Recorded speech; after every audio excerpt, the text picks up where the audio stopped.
And you can look at the national income chart.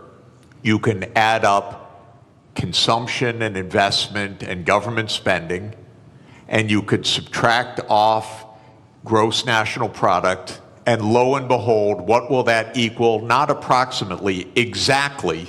That will equal the current account deficit, which is the comprehensive measure of how much you spend on goods and services versus how much you sell in goods and services.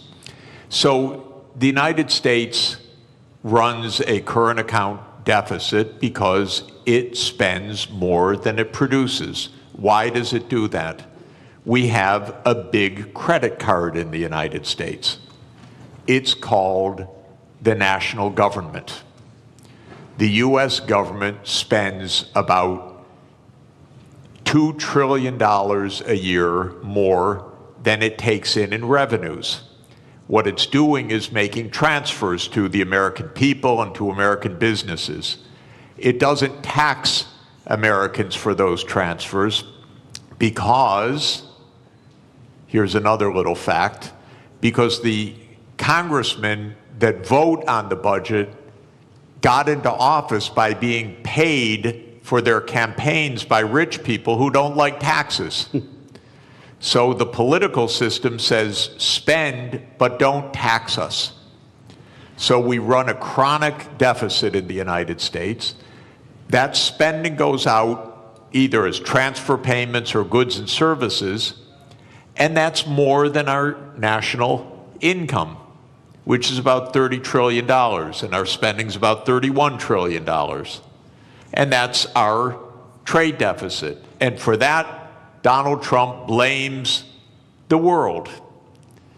Okay, I fail him for this if he were my student.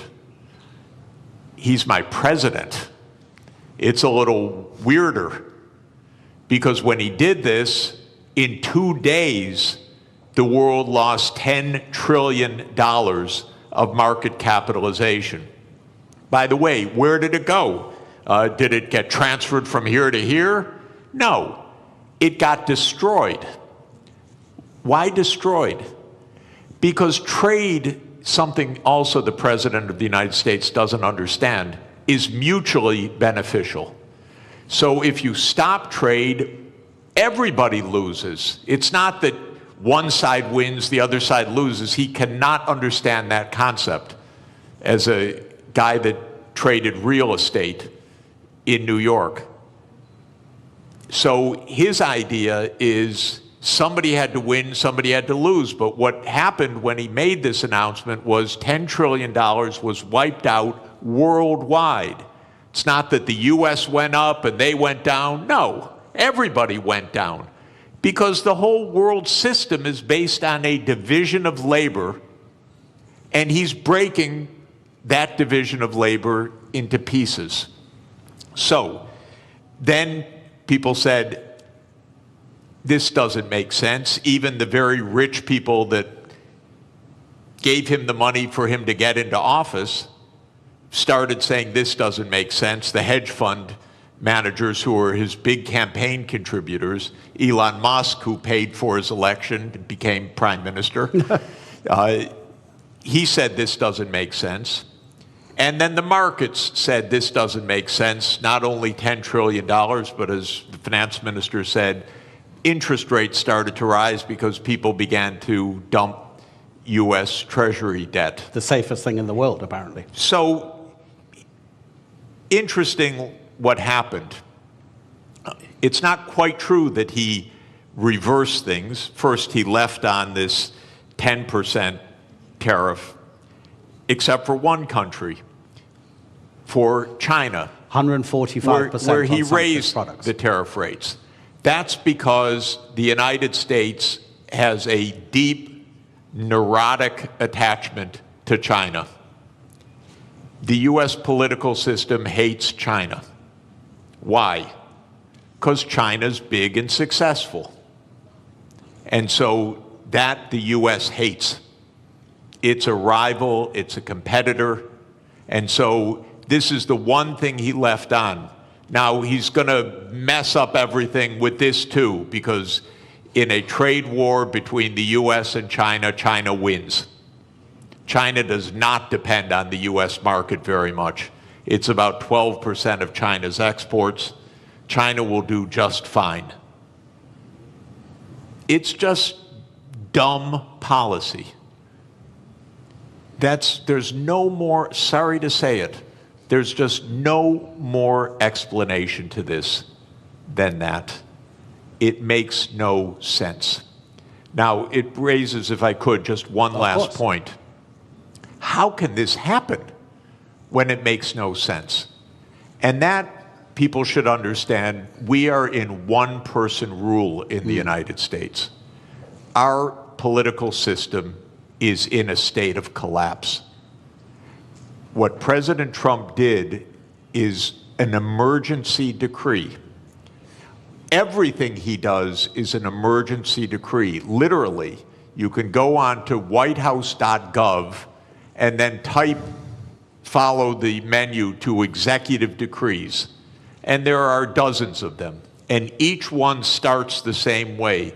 With the powers invested in me as President of the United States, I hereby declare A, nonsense, B, nonsense, C, nonsense. Because he's king.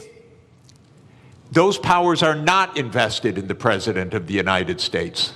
They're invested in the Congress. You read Article 1, Section 8 of our Constitution. It says that all duties originate with the Congress. And specifically in the lower house, all legislation has to start in the House of Representatives. But the U.S., starting in 1945 after World War II, became a military state to a large extent. And so it sprinkled in its legislation emergency, emergency, emergency. And Trump doesn't have to prove anything's an emergency, he just has to say something's an emergency. So suddenly the trade deficit became an emergency, and on that basis he issues a one-person rule. Even his aides don't know what he's doing. You raise one final interesting issue, which is that the market recovered about $4 trillion when he reversed. Anyone who knew that 5 minutes before made billions.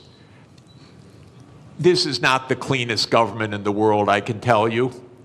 I'd be hugely surprised if some people didn't know just a bit ahead of time, starting with members of the U.S. Congress, by the way. Look, we'll get into the more general issues about protectionism and the end of globalization, question mark, in a minute. But I think what's happening and the directives coming from the White House is such a perfect example of what this panel is about. I'd just like to stay on this just for a few more minutes. Minister, is protectionism always a short-term aim, and does it always come at the expense of the longer-term gain? Donald Trump hasn't said it in public, but apparently in private, during his first term, he was asked about the problem of the U.S. national debt. And his answer was, I don't care because I'll be dead by the time it's a problem. And apparently that's also his approach to the climate crisis. So is this protectionism coming from the White House a short-term fix, which is going to hurt America in the longer term in terms of how it grows? It's not a fix. It's apparently a quick fix, but it's fundamentally flawed, as Professor has very clearly stated. Look, protectionism is nothing new. If you look at post-global financial crisis, the number of annual trade restrictions have gone up dramatically. In fact, like last year, there were over 3,200 trade restrictions. That is almost 11 times higher than what it was pre-global financial crisis.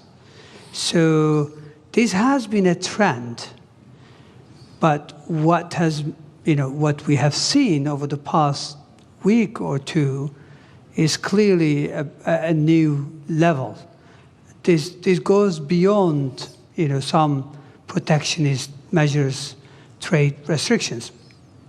This goes into something, an all-out trade war, So that's really worrisome, because if you go back, again, I mean, if you look at 20 years to global financial crisis, global annual trade growth was 2 times world real GDP growth rate. So in a way, trade was the engine of growth. Now that engine has been slow. So if you look at post-global financial crisis, global trade growth barely kept up with real GDP, global GDP growth. So that's no longer really one of the kind of like a strong engine. But I think the way things are now, if current state of affairs is sustained, we may end up actually protectionism dragging global growth. It is not only growth, it's really, there are many, additional fallouts from this type of policies. Absolutely, yeah. Yeah. So the answer to your question, this is not a fix. This is a fundamentally flawed, policy perspective. Obviously, countries have choice. They always have a choice. But we would rather, see world moving back to rule-based, multilateral framework, where everyone benefits. I think I agree with Professor. Over 1 billion people since 1990s have been lifted out of poverty, predominantly in Asia. I'm talking about absolute poverty here. And that's largely thanks to, trade and growth associated with that trade.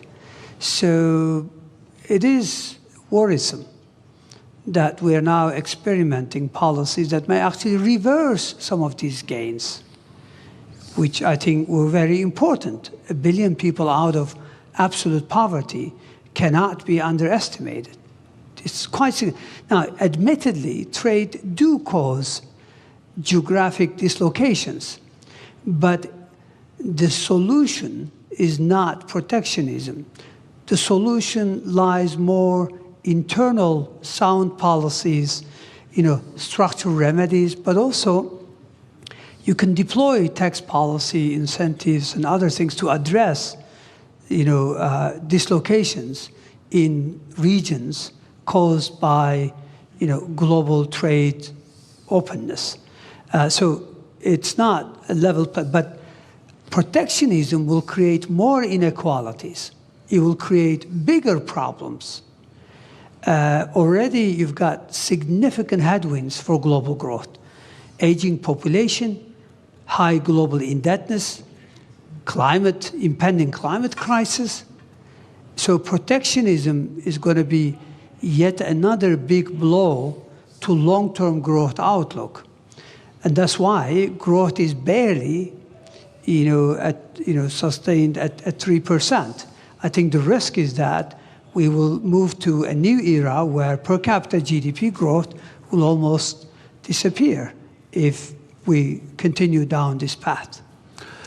Really interesting what you say about protectionism having fallout in other sectors, and we will get on to that, about how it might affect cooperation on the climate crisis, global health, et cetera, et cetera. But let's use one country as a particular example about how a nation can react to protectionism. So we have the US tariffs, which in 90 days will come into effect beyond the 10% that Donald Trump has placed. Let's take 2 rich countries. UK and Singapore will stay at 10%. Bangladesh and Botswana will both go up to 37%. Laos will be 48%. Syria will be 41%. Lesotho in southern Africa will be 50%. In 2023, the US exported to Lesotho $7.33 million worth of goods. Lesotho in that same year exported to the United States $228 million. The US GDP per capita in 2023 was $82.8 thousand per person. In Lesotho, it was $916. Gentlemen, how does a country like Lesotho deal with the protectionism coming from the US? Minister?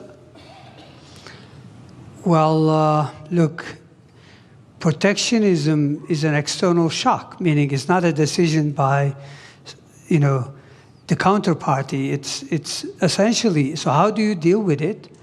I guess you focus on regional integration, as an antidote of protectionism. So regional connectivity, regional integration would be one way forward.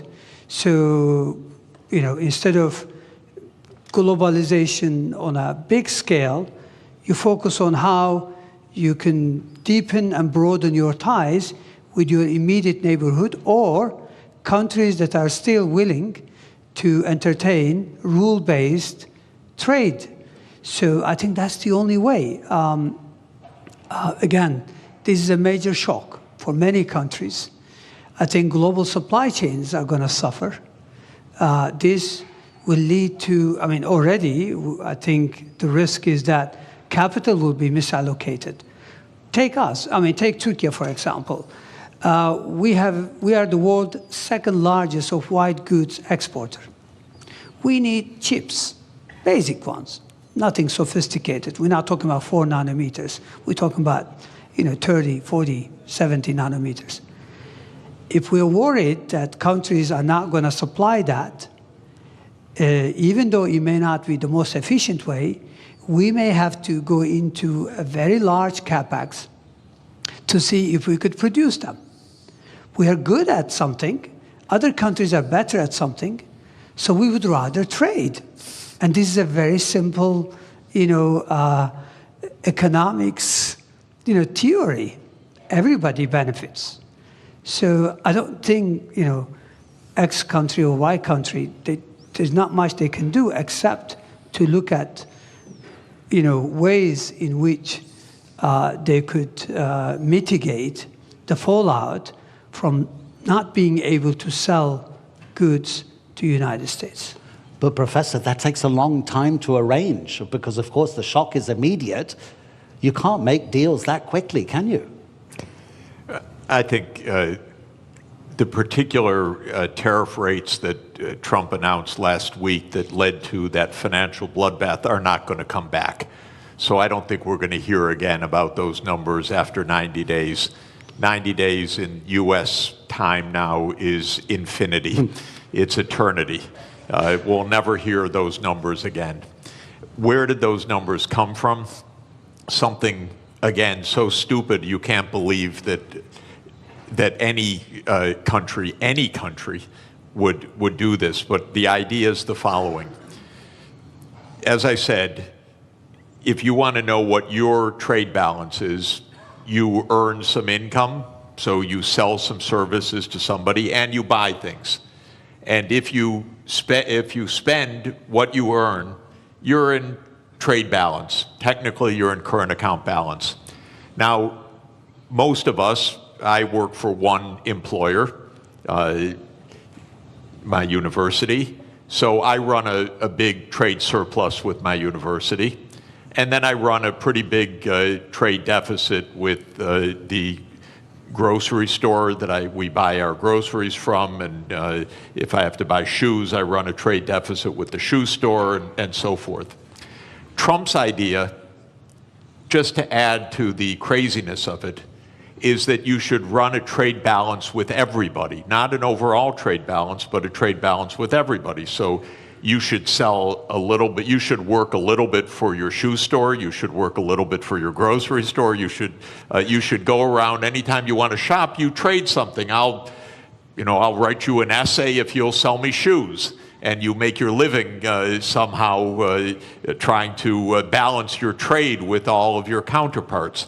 Well, this is insane. This is why we have a market economy. You don't have to have balance with every transaction that you do with somebody.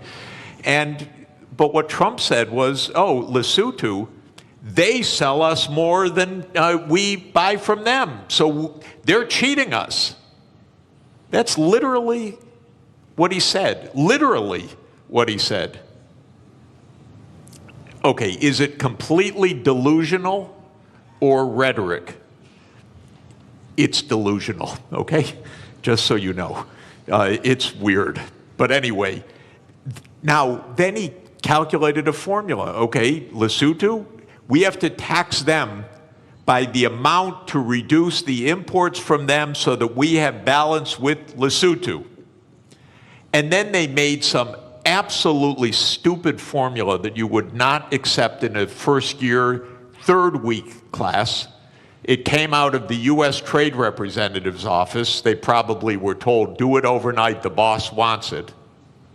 And then they came up with a list of tariffs, country by country, based on the bilateral trade balance. You cannot make this stuff up. This is not it used to be not a Mickey Mouse country, my country. But this is Mickey Mouse. This is not, and I'm sorry, I apologize to Mickey Mouse. He would not do this. Mickey Mouse is smarter than this. So we are in a crazy land, actually, with this. Now, it stopped for a moment. We'll never hear those numbers again. I don't know what we'll hear in 3 months. God help us, really. Because it probably won't have to do with trade. It'll have to do with something else. But we can't normalize this as what's the rationale, how to negotiate, what to do. Of course, 60 countries immediately said, we'll rebalance with you.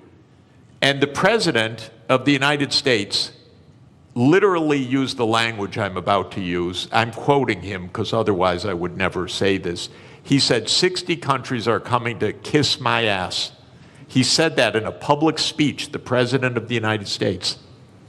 So this is, I'm sorry, I apologize. No, but it's presidential language. Yeah. Okay? I'm only speaking at high political terms. So we cannot normalize this. We have to say no. We didn't spend 100 years on 200 years, 207 years since David Ricardo put forward the idea of comparative advantage, okay? And we have been building the trade system since the ruins of World War II for 80 years. And we have been building the World Trade Organization, which the US led the creation of, I think it's fair to say, for 31 years. This should not be normalized to try to figure out what is the theory of this. And it's a more fundamental point, ladies and gentlemen. The United States is a rogue nation right now on many things, not just on trade, but on making Gaza into the US Riviera, on whatever it wants to say. It's a little bit of a rogue nation.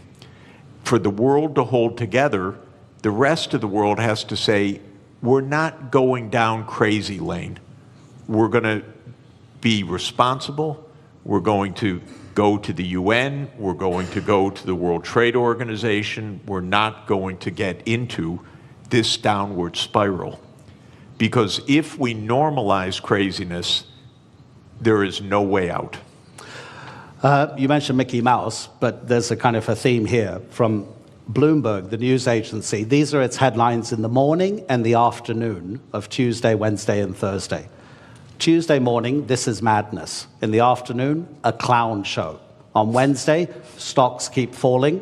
In the afternoon, could have been worse. Thursday morning, assessing the damage. Thursday afternoon, Trump blinks. Minister, and by the way, if I may, because it's interesting, because I'm living in this crazy world, the Secretary of Treasury then, with all deference to a person who has a very hard job, he says, this was planned all along when Trump dropped this. Can you imagine? He couldn't say anything else, though. Well, yeah, I know, but to hear this from your Treasury Secretary is not also reassuring, because all you hear is a crazy land rather than what we need to hear, which is rationality. Okay, so let's make it more general for the moment. And by the way, ladies and gentlemen in the audience, I'll give you a few minutes at the end if you want to ask our two panelists a question. We'll try to get a few questions in from the audience. So to broaden it out, Minister, as the professor says, and pretty much everybody agrees, protectionism doesn't make economic sense because in the longer term, it's going to cost everybody. So what's driving increasing protectionism, not just in the United States, but in other nations as well? Because if it doesn't make economic sense, does it mean it then becomes a political statement from the person imposing that protectionism to almost appear as like a nationalist moment to bring people towards that decision maker politically rather than economically?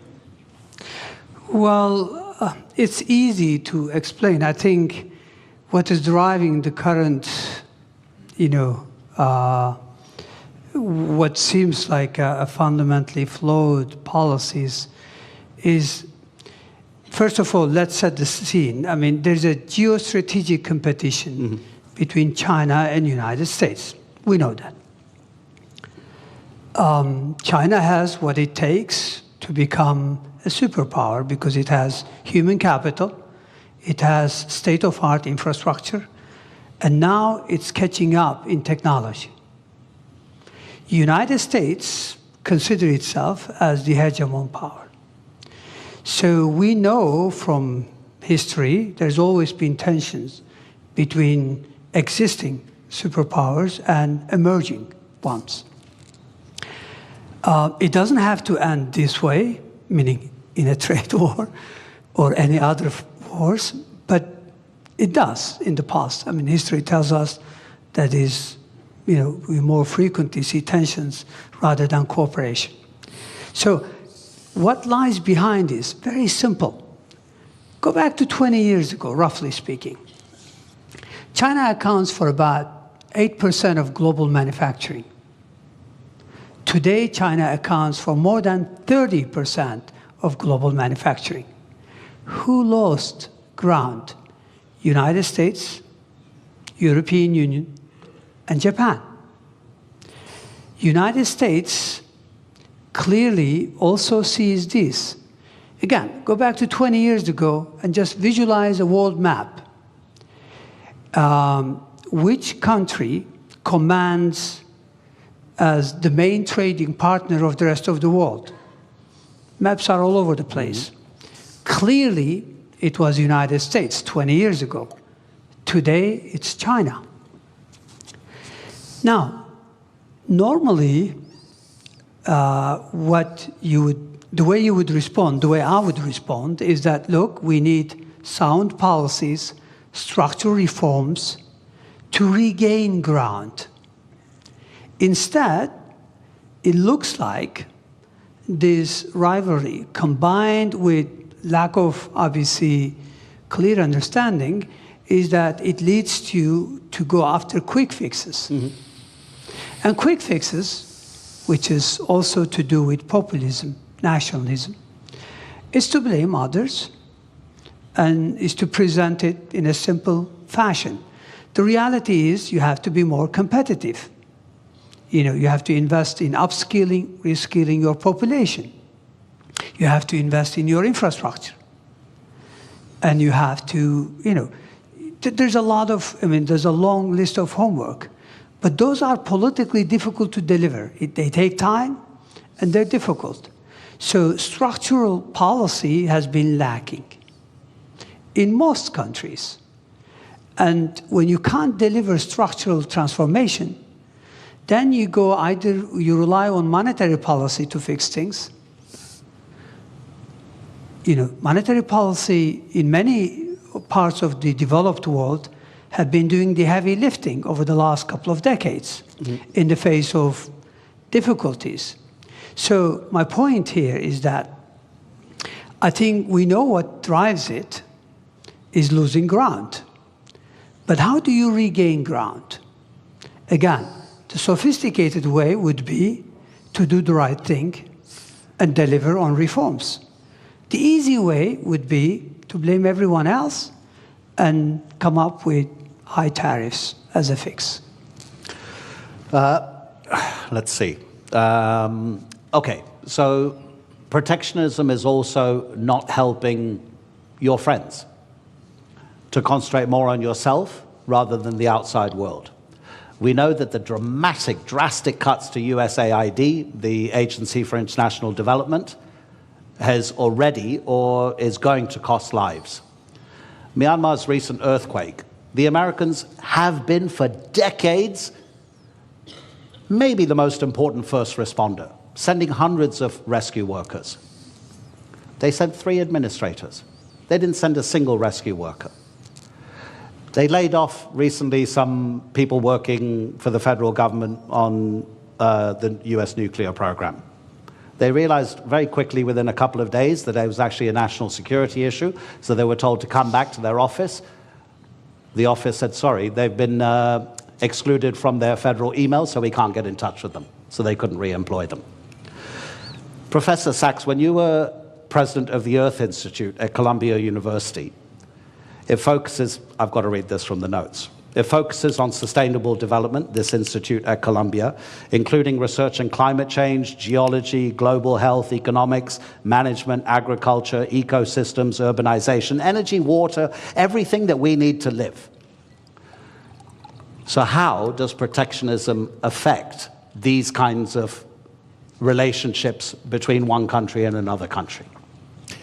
Yeah, It's actually I want to answer deglobalization. that by continuing on with the brilliant explanation that that the minister just gave about the hard stuff and the easy stuff. Yeah. So just to say, in American politics, the swing states in the presidential elections in the last 3 elections in particular have been the Midwestern states. So those are states like Michigan, Indiana, Illinois, Ohio, Pennsylvania, Wisconsin, Minnesota. These are states that can go either way. And those states did suffer a decline of employment in manufacturing, not only or even mainly because of trade, but also heavily because of automation over the last 40 years.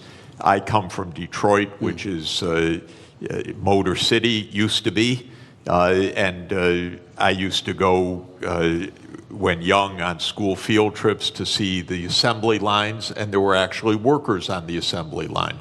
But now if you go to an automotive plant, it's all robots, very, very few people inside. That's not because the jobs went overseas. In that case, that's because the assembly line itself became an automated phenomenon. So Trump is giving an answer to those swing states. It's China's fault. It's Mexico's fault. It's Lesotho's fault. What the minister said is really important, that when he said that trade benefits the economy, but it could hurt some sectors. And what you do is not stop the trade, but you make sure that you pull everyone along, maybe in a regional policy, or maybe in job reskilling, or maybe in some other kind of public investment or education policy. Here's where the U.S. really failed over the last 40 years. We let the inequalities widen and widen, partly because of automation, partly because jobs did go overseas, but for the right reason. They had comparative advantage in those jobs. Skilled people got better and better salaries. Lower skilled people had their living standards fall. The gap widened. By the way, not just the income gap, the life expectancy became 10 years or more. So many of our epidemics, so many of our social problems relate to this widening inequality. The United States political system didn't address it at all for 40 years. And that comes to what I mentioned, the corruption of the political system. When candidates of both political parties are paid by rich donors for their reelection campaigns, and both parties then become the agents of tax cuts and no really addressing the social conditions, you end up with a Donald Trump coming in and selling a pseudo explanation, it's all China, and selling a pseudo remedy, a trade war. What the auto workers are going to learn right now is they're going to lose jobs by even the tariffs that have been put in place, because we need the intermediate parts brought in from elsewhere. Now they face higher costs, and the United States can't compete at all with Chinese electric vehicles. The United States has basically handed China the electric vehicle market for the next 20 years. So did Europe, by the way. Europe delayed the transformation to electric vehicles, said we produce great internal combustion engines, we're going to continue to do that. The world actually needs electric vehicles because of the climate crisis. So all of this is to say the real hard work is to think ahead. Mm-hmm. The country, by the way, in my experience of working all over the world in the last 40 years, that thinks ahead the most is China. Mm-hmm. China's success is not random. China's success actually is a lot of forward-looking planning. In 2014, China issued a document called Made in China 2025. And it wasn't a protectionist policy, it was we need to invest in the technology so we can be at the forefront. I think in 8 of the 10 sectors that were identified there, China succeeded in reaching the forefront. In 2017, China made a plan for artificial intelligence. This is already 8 years ago. DeepSeek didn't just come out of nowhere, it came out of a long-term strategy. So this is hard work that actually pays off. This is what every government should do. This is what every country should do, is look ahead. Now, you mentioned very interesting idea. We got a president who doesn't understand and maybe doesn't care about the future in the same way. But just to say, the biggest issue on the planet should be the climate crisis, not all the things we're endlessly talking about. And every part of the world is going to suffer terribly by what has been built in terrible, very dangerous climate change. It's out of the headlines. But, you know, I had a very difficult job. I was the director of an institute with 300 climate scientists for 14 years, some of the world's leading climate scientists. The reason it was a hard job is that every week they came up and told me, it's worse than we thought. They would give me endlessly grim news. And the lead climate scientist at Columbia University is a man named James Hansen, who I regard as the world's leading climate scientist. And he produced a study in January that said it's much worse than we have thought. The world's temperature has gone up by 0.3 degrees Celsius in 3 years. We have had 21 months of the last 22 above 1.5 degrees. That's the new baseline, by the way. That's not because of an El Nino effect. That's the new baseline. We already blew the limit that we set 10 years ago in Paris that we said we would not exceed. We're already above it. And what Hansen says is we're rising at an accelerating rate. Now the average rate is probably between 0.3 and 0.4 degrees Celsius per decade now on average. So we'll be at 2 degrees excess. What all of this means is profound danger 20 years from now, 25, 30, but we're already seeing terrible danger today. I don't want to minimize what's already happening. Los Angeles burned down, massive forest fires in Korea last week. It's everywhere. My wife and I are nonstop traveling. Every single place we go is some kind of climate crisis, literally. it's a drought, it's floods, it's heat waves, it's pest infestations, it's forest fires. And the sea level is going to rise by many meters, which is not great for Istanbul, by the way, and not great for coastal areas. It's very dangerous what is built into the system. Now, what is Trump's answer for this? Yesterday, King Donald issued an executive decree to bring back coal. It's willful destruction of well-being, willful.